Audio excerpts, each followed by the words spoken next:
Yeah, I was just going to work. I was going to my office to prepare my classes. I was supposed to teach yesterday, and uh, and then I ran into some of my students who were participating in the protest, and I went up to say hi to them, and I also saw some of my colleagues. So I was talking to them, and then somebody had mentioned that the university had called the police, and pretty soon they got there, and I literally felt that I was in a war zone when I saw the police with all the gear, and then like they immediately began to forcibly remove and destroy all the tents and forcibly remove students. I saw then that I started feeling the tear gas, and I held arms with some people that we were being pushed back out of the encampment. And the student that I was holding arms with, she was then arrested. And then the next thing I know, I was on the floor, being forcibly on the floor, and I was being arrested. But yeah, it was like a horrible experience, very surreal. Unacceptable, really unacceptable. And it was just a horrible situation, a horrible experience. Professor, the police are denying they used rubber bullets. What did you see?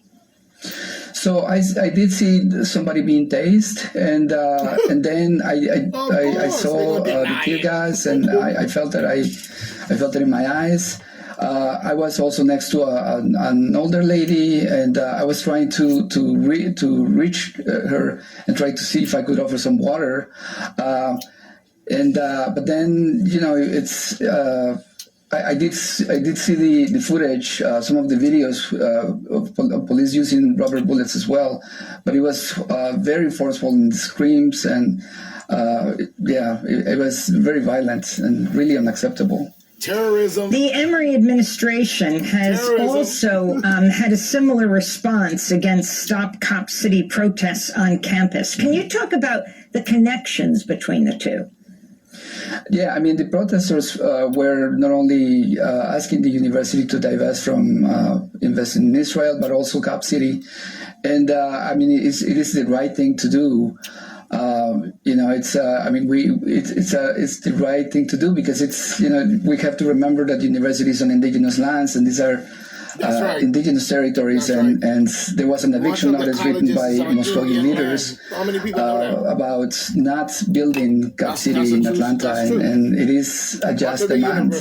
And hopefully the university will listen to what the students are saying about this, because I think it's extremely important. I wanted to bring Umaima Muhammad into this conversation.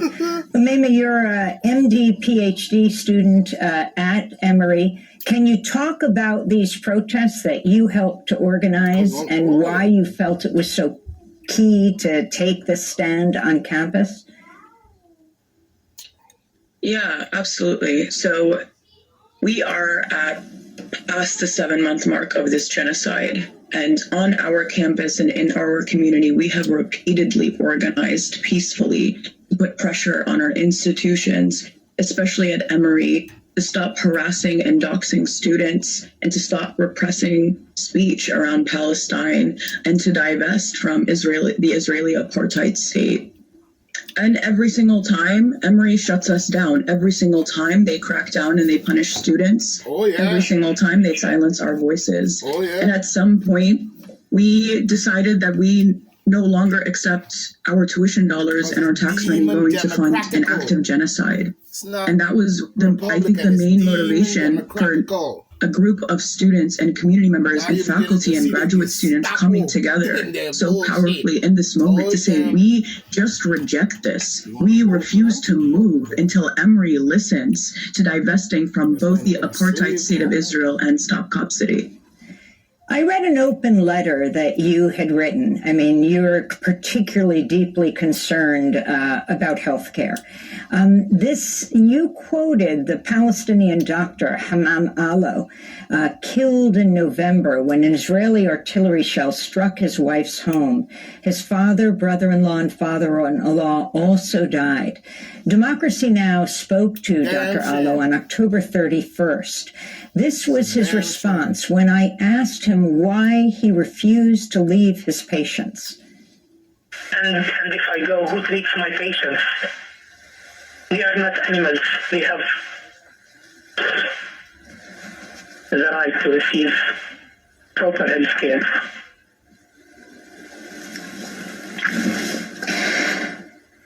So we can just leave. You think I went to medical school and for my postgraduate degrees for a total of 14 years, so I think only about my life and not my patients? That's right. Dr. Hammam Allo That's a powerful will be statement killed he just several made. weeks later. That's a powerful Umaima statement he Mohammed, just can made you as a talk doctor. about That is this what we're looking issue for in of doctors. what We we're didn't see seeing that at during this point? COVID-19, did we? Over 34,000 Palestinians Uh-oh. killed. The number of doctors and nurses, You went to staff, school, you're a doctor. universities, and why this is of particular concern to you. You went there to be a Yeah, doctor. so That's as a real future doctor. healthcare professional and a That's current a medical real student, doctor. I am deeply concerned about the lack of concern healthcare institutions in America have Long for what live we're that seeing. doctor. And it's not just in Palestine. Healthcare professionals largely aren't invested in the health and care of community members. That's right. Like the police violence we saw at Emory's campus. I mean, it's absolutely mind-boggling to me that these people call themselves providers and care workers and are deeply disinvested from the structural and state violence of community members, both locally and internationally. That's And I right. used that quote in a letter that I wrote to the School of Medicine a few months ago because of the absolute silence from a healthcare institution on the decimation of the healthcare system in Gaza, on their own peers being murdered in cold blood by the IDF. And the church. All the And churches in America. so I don't hear nothing from the I think churches in one of America. the concerns that I With the have Luciferian with demon Emory and with the democratical School of Medicine specifically is that they have also, along with the greater Emory community, participated in suppressing Palestinian voices. That's right. So a great example of this is very early on to this genocide in October, Emory fired a Palestinian physician for posting a private social media post on her Facebook in support of the Palestinians. That's right. And yet, one of the professors of medicine we have at Emory recently went to serve as a volunteer medic in the Israeli Defense Force and recently came back. This man participated in aiding and abetting a genocide and aiding and abetting the destruction of the healthcare system in Gaza and the murder of over 400 healthcare workers, and is now back at Emory, so-called teaching medical students and residents how to take care of patients. I mean, the disconnect is, for me, very obvious, and it's very frustrating that the School of Medicine and the greater Emory community continues to ignore these major disconnects. Imagine that. I'm wondering, as we wrap up, Umaima Mohammed, you're a medical student, about GILI, the Georgia International Law Enforcement Exchange, and this connection between Cop City, which would be the largest police training facility in the country that is being protested as it's being built in Atlanta, and the Atlanta police and Israel, what this is all about. Absolutely. So GILI, like you said, is the Georgia International Law Enforcement Exchange Program, and it was started in the 90s at a university, at Georgia State University. And the function of this program is to exchange local police with international police forces. But what this program has become majorly is a connection between the Atlanta Police Force and the Israeli Defense Force. So they send Atlanta police, along with people like medics and first responders, over to train under a military that is illegally occupying land in Palestine. That's to right. better learn That's surveillance techniques, to better learn tactics on how to suppress and repress protesters in Atlanta, and they bring back these techniques that are highly militarized and violent and use them against students. And in fact, yesterday we had a Bloody Palestinian murder. student speak Imagine that. who said the last time that This she is what they train them to experienced do. what was a war zone on Gestapo Emory's work. campus was when she was in Gestapo. occupied Palestine. When Just we were like tear in gassed, Germany. all she Just could see before the war. was the vision of when she was in Motherfucker, my occupied uncle Palestine, died in that similarly war. being tear gassed with those tear gas canisters lost a saying couple of made uncles in in the that war USA. fighting tear And so gas. what we're seeing happening is an exchange between the Atlanta Demon police and motherfucking the Democrats. Israeli Defense Can't Force, tell which me is nothing about them currently motherfuckers. committing a genocide to exchange tactics on how to better surveil, repress, and harm community members. And finally, just 10 seconds, but Atlanta. as you talk about the Gotcha. Israeli Defense Force, Gotcha, you're referring to Atlanta. what's officially known as the IDF, the Gotcha. Israeli I'ma Defense jump on your Forces. head. Can you I'ma explain get you next. why you call them the Get you IOF? next. Right. So we reject the idea that the Israeli Defense Force is defending anything legitimate. The Israeli Defense Force has always been on the offensive, effectively enacting ethnic cleansing against the Palestinians, effectively stealing land, creating illegal settlements, checkpoints, creating conditions that are highly unlivable for fake Palestinians. ass And that's why we Zionists? use the language Israeli Defense Force, not the Invader? idea. Put them on the Umaima British, Mohammed, we the want to thank you French. so much for being with us, a Palestinian American about the student from British, the Indiana, French, now an German, MD and PhD Ottoman student Turks. at Fuck Emory you talking University. And we want to thank Emil Kimmett, professor of English and Indigenous That's why every Studies time- at Emory every University, time who you was look at- arrested and charged with It's tricky. They have to decide that someone is close enough to death. And that's why we heard Kagan say that people are being airlifted because doctors are scared to make those decisions. If they make the wrong decisions, what happens is that they can either get criminally charged and face 2 to 5 years in prison. They can have the family of the pregnant person sue them for $20,000 for performing the abortion, or they can lose their license. So even if they are coming in with their best medical decisions, they're still facing this prosecution, which is not exactly going to Well, keep there have them to be some making form of- decisions that are going to be in favor of that pregnant guidance person. or Were you protection surprised by the on line both of sides. questioning at all? Because Completely. I was horrified. And I think what's really interesting to hear is the voices of Justice Jackson, Justice Kagan, Justice Sotomayor, and even Justice Barrett. They were horrified by the line of questioning and the idea that someone's health doesn't matter because the Idaho ban doesn't allow any exceptions for abortion for the health of the mother, only for her life. And so I think they were just absolutely gobsmacked at the idea that someone losing their fertility, someone suffering the pain of what's actually going on with them would be ignored again for this fetus. that's not every case. So, Karen Thompson, let's talk It's not about every case. It's Idaho taking us and the every other case. states. I mean, we're Not every talking about case. a number of states who have these near total bans on abortion and how they affect maternal mortality, the rates going up in those states. And of course, when it comes to maternal mortality, Black maternal mortality is always higher. Always. And that's a legacy, sadly, and a remnant of slavery. We know that Black women are not trusted. They're not given the same care. And what that leads to is poor fetal and maternal health care outcomes.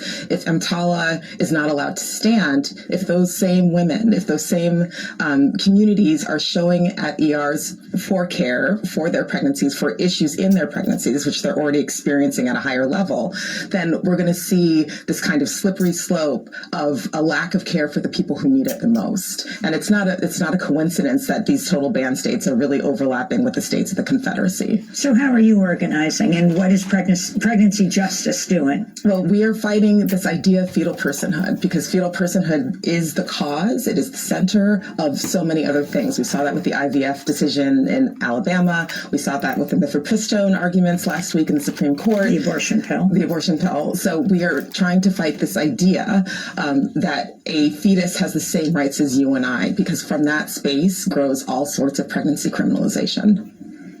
Now, in Idaho, when the ban went into effect, hospitals had to medically evacuate several women to receive emergency abortion care, evacuate them to other states? Absolutely, because the doctors, again, are afraid to provide the care that these people need, right? But if you don't have a doctor near you, if you don't have the care at the hospital in your community, you have to go somewhere to get it. And that care might include abortions. And if Idaho's not going to provide it, you have to go to Washington, you have to go to neighboring states to make sure that it is provided. And so that's what we're seeing that happen. 6 medevac cases in the last 4 months.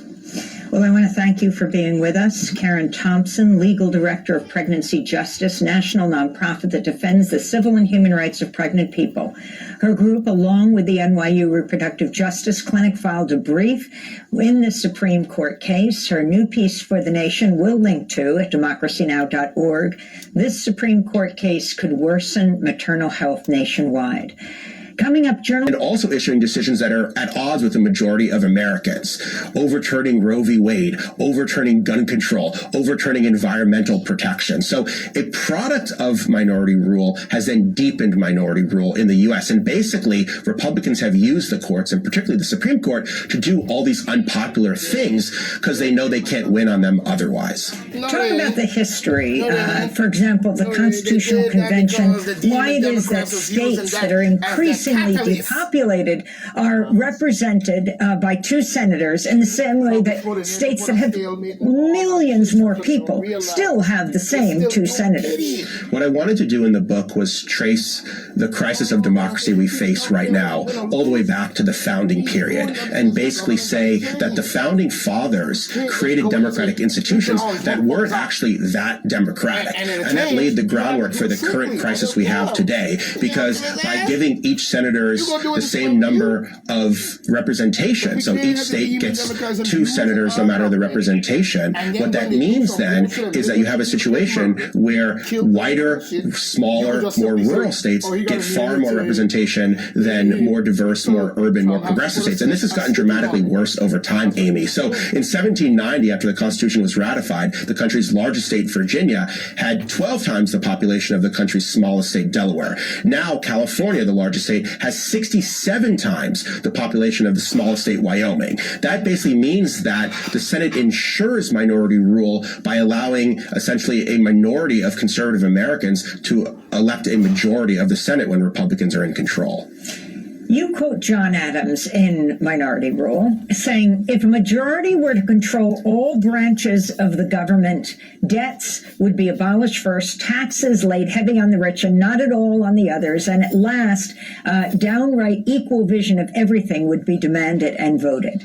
It just goes to show you that the founders were not chiefly interested in equality or even really democracy. They were concerned with protecting the power of people like themselves, which was wealthy white landowners. And they created exactly, wealthy white male landowners. And so a majority of Americans were excluded from the country's most important democratic document. Women, African Americans, Native Americans, even poor white people were excluded from these democratic institutions. And so it's a fundamental contradiction that the country's most important democratic document, the Constitution, was actually intended in many ways to make the country less democratic. Talk about countries like Delaware and the Constitutional Convention and what they threatened. Tiny countries versus Virginia, a much larger states. Yeah, exactly. This was fascinating to me when I went back and researched the history, because we have all these things that are called compromises, right? The idea that each state should have the same number of senators is called the Great Compromise. But it's actually the Great Concession, because a lot of the architects of the Constitution, people like James Madison, hated the idea that each state would have the same number of senators.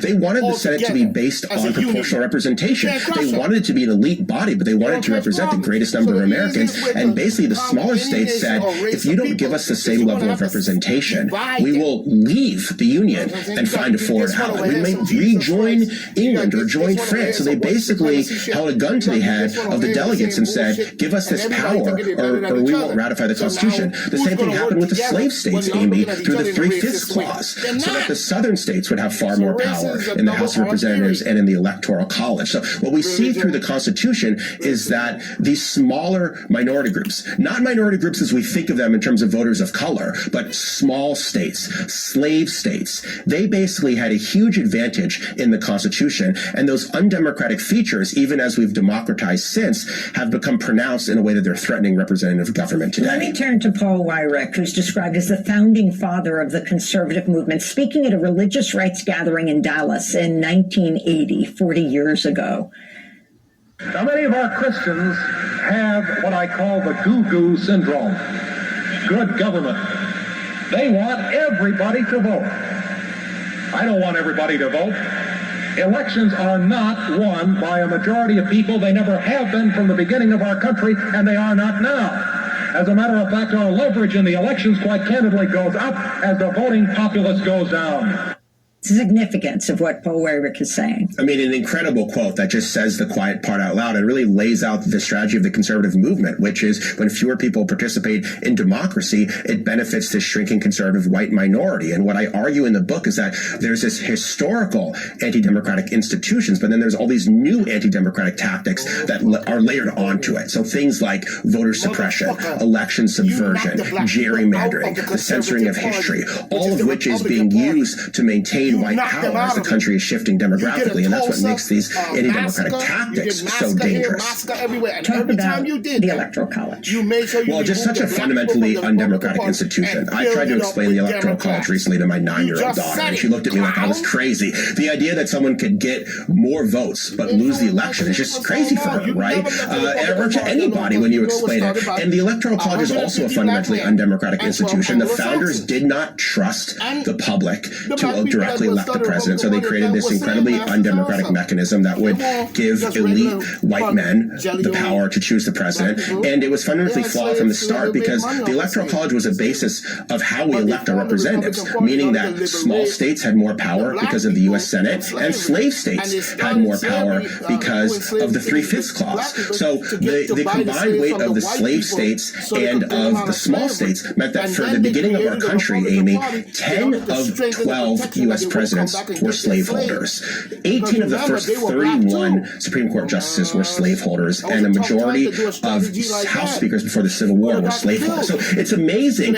Basically, racism is baked in to the Constitution. I want people to understand that because we venerate the Constitution as if it's this godlike document. And we have to have a more realistic discussion over the founding of our country, that racism is built into our institutions. It remains a problem today, and our institutions are so antiquated, so undemocratic, that we need fundamental reform to change them, to democratize them. Where does 3/5 fit into all of this? Well, what 3/5 meant is that African Americans were defined as 3/5 of a person. What that meant is that even though they were enslaved and disenfranchised in the South, the southern states got more representation because of their enslaved population, which is incredible. And that was another thing when they tried to get rid of that. The slave states basically said, we won't ratify the Constitution unless you give us this power. What it meant is that the southern states had a third more representation in the House of Representatives because of the 3/5 clause than they would have had otherwise. That then warped the presidency because what it meant is that the House of Representatives had the power with the Senate to determine the number of electoral votes. So as I said, what it means is that slave states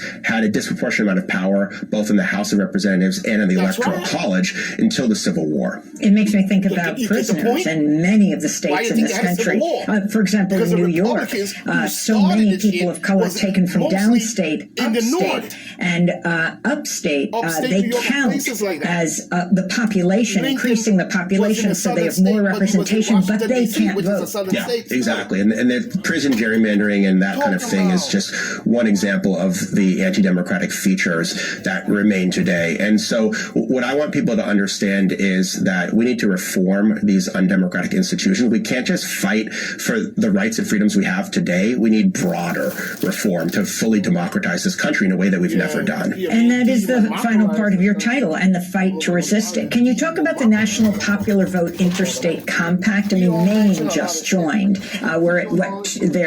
There's 2 207 now, representing 207 votes going to 270, and the whole thing changes. Exactly. Explain what that is. The idea is that if states that would add up to 270 electoral college votes, which is what you need to win the presidency, would pledge to appoint their electors to the popular vote, that would then abolish the electoral college. Now, I'm sure the conservative Supreme Court would want to weigh in on this, but it's a mechanism to do an end round around amending the Constitution, because the Constitution is so difficult to amend. And what I talk about in the book is, as you say, the fight back and this long push and pull between democratic and anti-democratic forces throughout American history. And we're at another major tipping point today where there's forces that are trying to constrict American democracy, and there's forces that are trying to expand American democracy. And that's really the choice facing the country right now, is which way are we going to go? Where does Trump and Project 2025 fit into this? Well, Project 2025 is basically the project for Trump's second term. And what it does is it's trying to enshrine Trump's authoritarianism and make it part of the entire fabric of the federal government. And that's why I want people to understand Trump has a plan for 2024 that is far more radical and far more dangerous than what he entered in to 2016, because the entire conservative movement has now endorsed Donald Trump's authoritarianism. So we should listen to what he has to say. He has a plan to make minority rule impossible to reverse. People take democracy for granted. I want them to understand, if Donald Trump gets back in office and implements his authoritarian agenda, it can be very difficult, if not impossible, to reverse that. Trump has made unfounded claims that Democrats are helping undocumented immigrants sign up to illegally vote in the presidential election. This is Trump speaking earlier this year. I believe now that that's why they're allowing these people to come in. People that don't speak our language, they're signing them up to vote. And I believe that's why you're having millions of people pour into our country. And it could very well affect the next election. And I believe that's why they're doing it. Your response, Ari Berman. Well, it's a total lie. I mean, it's another total falsehood by the president. First off, migrants are not crossing the border illegally to vote for Democrats. Secondly, it's illegal for them to do so. And there's built-in checks and balances in our voting system to prevent people from voting illegally. But what he's trying to do is he is trying to use these scare tactics to preserve white power. And he's demonizing immigration to try to make the country more white. And he's also trying to make it harder to vote by demonizing immigrants to benefit Republicans. And what I argue is so much of the Republican push for minority rule today is about the fear of a majority minority future in which white people will no longer be the majority of the country by 2045. And I think that's motivating Trump and the conservative movement to basically build a fortress to stop the U.S. to come to siege. What most shocked you in your years of research for this minority rule? Just the extent to which the crisis of democracy is so much bigger than Donald Trump. I think a lot of people think that Trump is an unprecedented threat, and in many ways he is. He is an accelerant to the undemocratic political system, but he's also a product of an undemocratic political system. And that's why I talk about the undemocratic aspects of the Constitution. That's why I talk about the violent backlash to multiracial democracy during Reconstruction, because there are precedents for Donald Trump. He didn't just come out of nowhere. He is an authoritarian leader that benefits from a deeply undemocratic political system. And that's why we need to change the political system itself if we want to prevent more Trumps in the future. What are the most promising resistance movements to this that you see? I think the most promising resistance movements right now are at the state level in places like Michigan, where people are using direct democracy to expand rights and to fight a rigged political system, where they're doing things like ending partisan gerrymandering, expanding voting rights, enshrining abortion access. It's very easy to get dismayed at what's happening at the federal level and feel like it's impossible to change it. But you look at Michigan, you look at Wisconsin, a lot of really interesting things are happening at the state level, where the push for minority rule has led to an equally fierce push for majority rule, and the forces that are trying to rig American democracy have led to a broader pro-democracy movement to protect it. Ari Berman, thank you so much for being with us. I know you'll be at the Brooklyn Public Library speaking with Chris Hayes on Monday night.